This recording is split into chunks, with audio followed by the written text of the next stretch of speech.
Hi hello welcome. Lake of charge 2024 வெளியான ஒரு American thriller film அதான் பார்க்க போகிறோம். வாங்க பார்க்கலாம்.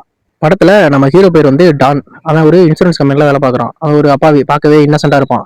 அவன் பண்ண ஒரு சின்ன தப்புனால ஒரு 10 வருஷம் ஜெயிலில் தூக்கி போட்டுறாங்க. ஜெயிலுக்குள்ள இருந்தப்ப நம்ம ஹீரோவுக்கு ஒரு ஃப்ரெண்டு ஒருத்தன் கிடைக்கிறான். அவன் எப்படின்னா ஒரு ஆல்பலம் பழம்பலம் எல்லாமே இருக்குவேன், பல வேலையெல்லாம் பார்த்துட்டு உள்ள வந்தவன். இப்போ அவனுக்கும் நம்ம ஹீரோக்கும் நல்ல ஒரு ஃப்ரெண்ட்ஷிப் கிடைக்குது. இப்போ அந்த ஆர்மன் என்ன சொல்றான்னா, நீ எப்போ வேணா வெளில வந்தா என்ன பாரு, அவனுக்கு தேவையான பண உதவி எல்லாமே பண்றேன் அப்படின்னு சொல்லி வெளியே சொல்லிட்டு இருக்கான். இப்போ நம்ம ஹீரோ ஒரு வழியா 10 வருஷம் ஜெயில் தண்டனை அனுப்பிச்சிட்டு வெளியில வர்றாரு. வெளியில வந்தோடனே என்ன பண்றதுன்னு தெரியல.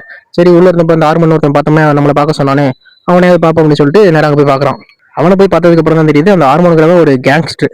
சரி, இவன் போய் மீட் பண்ணி சரி பணம் தரேன் நீப்பா தாப்பா அப்படின்னு சொல்லி நம்ம ஹீரோ கேட்கறான். அதுக்கு அந்த ஆர்மன் என்ன சொல்றான்னா, எனக்கு ஒரு கேர்ள் ஃப்ரெண்ட் இருந்தா அவ என் கூடவே இருந்து என்னை ஏமாத்திட்டா, அவளை நீ போட்டு தள்ளணும் அப்படின்னு சொல்லி அந்த ஆர்மன் சொல்றான். நம்ம ஹீரோவுக்கு ஒரே ஷாக்கு. நான் எப்பறம் போட்டு தள்ள முடியும், நானே பார்க்க அப்பாவியா இருக்கேன், என்னால போட்டு தள்ள முடியாது அப்படின்னு சொல்றான். ஒண்ணு நீ அவளை போட்டு தள்ளணும், இல்ல என் கையால் அடி வாங்கி சாகணும், என்ன வழின்னு பாத்துக்க அப்படின்னு சொல்லி ஹார்மோன் சொல்லிடுறான். நம்ம ஹீரோவுக்கு வேற வழியே இல்லை. அவன் சரி நான் அவளே போட்டு தள்ளுறேன்னு சொல்லிட்டு கிளம்புறான். இதுக்கப்புறம் என்னென்ன ட்விஸ்ட் நடந்துச்சு அப்படிங்கிறதான் படத்தோட சீனே. ஃபுல்லா த்ரில்லிங்கா தான் இருக்கும். மறக்காம போய் பாருங்க. லைக் பண்ணுங்க, சப்ஸ்கிரைப் பண்ணுங்க. Tata, bye by.